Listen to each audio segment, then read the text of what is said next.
ভারতে বিশ্বকাপ না খেলার সিদ্ধান্ত, বিসিবির কঠোর বার্তার মধ্যেও ভবিষ্যৎ নিয়ে শঙ্কা। মুস্তাফিজুর রহমান একটা উপলক্ষ মাত্র, পুরো ঘটনার পেছনে আসলে রাজনীতি। কিছু উগ্রবাদী রাজনৈতিক শক্তির প্রভাবেই 9,20,00,000 রুপি দামের মোস্তাফিজকে আইপিএল থেকে বাদ দিয়েছে ভারতীয় ক্রিকেট বোর্ড বিসিসিআই। বিসিবিও তার জবাব দিয়েছে কড়াভাবে। নিরাপত্তা সংখ্যার কথা বলে আন্তর্জাতিক ক্রিকেট কাউন্সিলকে আইসিসি তারা গতকাল আনুষ্ঠানিকভাবে অনুরোধ করেছে আসন্ন টি-20 বিশ্বকাপে বাংলাদেশের ম্যাচগুলো ভারত থেকে সরিয়ে অন্য কোনো দেশে আয়োজন করতে। ভারত ও শ্রীলঙ্কায় হবে এবারে টি-20 বিশ্বকাপ, শুরু হবে 7 ফেব্রুয়ারি থেকে। এই গ্রুপে থাকা বাংলাদেশ দলের 3টি ম্যাচ হওয়ার কথা কলকাতা ইডেন গার্ডেন, একটি মুম্বাইয়ে।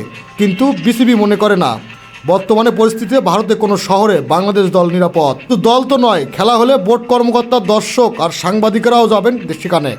বর্তমানের পরিস্থিতিতে বাংলাদেশের ক্রিকেট সংশ্লিষ্ট কেউই ভারতে নিরাপদ থাকবে না বলে শঙ্কা বিসিবির। পরশু বিসিসিআইয়ের নির্দেশনা মুস্তাফিজকে দল থেকে বাদ দেওয়ার সিদ্ধান্ত জানায় কলকাতা নাইট রাইডার্স কর্তৃপক্ষ। তার আগে গুয়াহাটিতে বিসিসিআইয়ের সচিব দেবজিৎ সাইকিয়া বার্তা সংস্থা এএনআইকে বলেন, সাম্প্রতিক ঘটনার কারণে বিসিসিআই কেকেআর ফ্রাঞ্জিত থেকে তাদের দলের থাকা বাংলাদেশের খেলোয়াড় মোস্তাফিজুর রহমানকে ছেড়ে দেওয়ার নির্দেশ দিয়েছে। বিসিসিকে সেটা জানিয়ে গতকাল এক ইমেইলে বিসিবি লিখেছে, ভারতে বর্তমান পরিস্থিতি বাংলাদেশ দলের নিরাপত্তা নিয়ে জোরালো সংশয় তৈরি হয়েছে।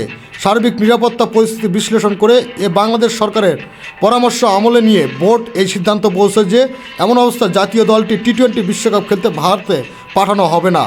বোর্ড মনে করছে খেলোয়াড়, কোচিং স্টাফ, কর্মকর্তা এবং সংশ্লিষ্ট অন্যদের নিরাপত্তা নিশ্চিত করতে এমন পদক্ষেপ নেওয়া জরুরি। যেতে ভারতের অনুষ্ঠেয় বাংলাদেশের সব ম্যাচ অন্য কোনো দেশে সরিয়ে নেওয়ার প্রস্তাব দেওয়া হয়েছে।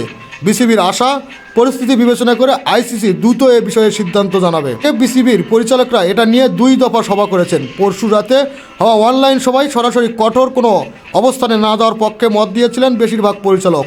সিদ্ধান্ত হয়েছিল ভারতের নিরাপত্তার সংখ্যার কথা উল্লেখ করে বিশ্বকাপের সময় সেখানকার নিরাপত্তা ব্যবস্থা সম্পর্কে জানতে চাইবে বোর্ড। আইসিসি যদি বাংলাদেশ দলকে কঠোর নিরাপত্তার আশ্বাস দেয় তখন কোনো দল সংশ্লিষ্ট অন্যদের নিরাপত্তা বিষয়টি তুলে ধরা হবে এবং প্রয়োজনে বাংলাদেশের ম্যাচগুলো ভারত থেকে অন্য কোনো দেশে সরিয়ে নেওয়ার প্রস্তাব দেওয়া হবে। খেলাধুলার আপডেট নিউজ পেতে চ্যানেলটি সাবস্ক্রাইব করে সাথেই থাকুন।